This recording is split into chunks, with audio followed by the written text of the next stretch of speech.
started my first EP, Come Running Back, one of the most helpful things I did was find people that I really trusted to work with.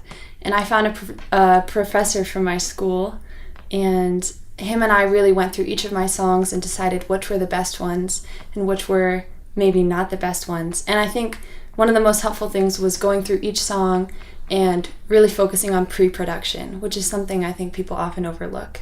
So we went through each one and talked about how we wanted to produce it, if all of the choruses flowed well, and if the chords should be altered, or what we really had a vision for both the songs and the project as a whole. And I found that really valuable. And a piece of advice he gave me was to start with an EP rather than a full album. And I'm so glad I did that because it gave me a lot of room to grow and change. So as we started working on the album, once we had finished the pre-production, we started looking for studios, and we worked with a few different studios in town. But I was really grateful my producer had a studio in his basement, so we could do all the scratch tracks there and really take our time with everything. And once we had that in place, we went into the studio and hired musicians from Denver. And they came in and added their own creative elements and processes into what we already had. So I found that really a valuable approach because we had everything in place that we wanted. And then they came in and made it really come to life in a way I didn't expect. So after we finished all of the initial tracks, I found it really helpful to listen to everything over and over again to make sure that it was really how we wanted it. And I think it was worth the extra time to really go back and think about all of the sounds and the way that the songs flowed together.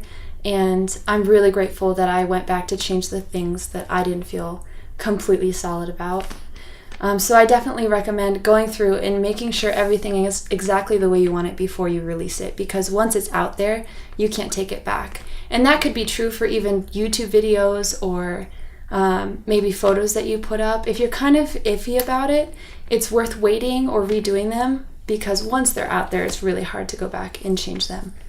But definitely, I also recommend paying high attention to the quality of your work and the quality of the studios you work with, or even the producers or musicians you work with.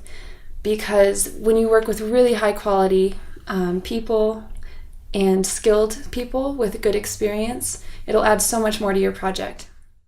So I learned a lot from not only making my first album, but releasing it. And something I wish I had been more careful about was waiting to plan the release date and set everything up for that, including promotion, until we had really finished the project. So a problem we ran into was meeting the deadline of the release. So I do recommend waiting to plan your release show and your party until you've actually finished all the mixing and the mastering and gotten everything back. And that gives you time to really make sure that you've done it the way you want to and that you're happy with your result. And also it gives you time to market and promote your album and your release party.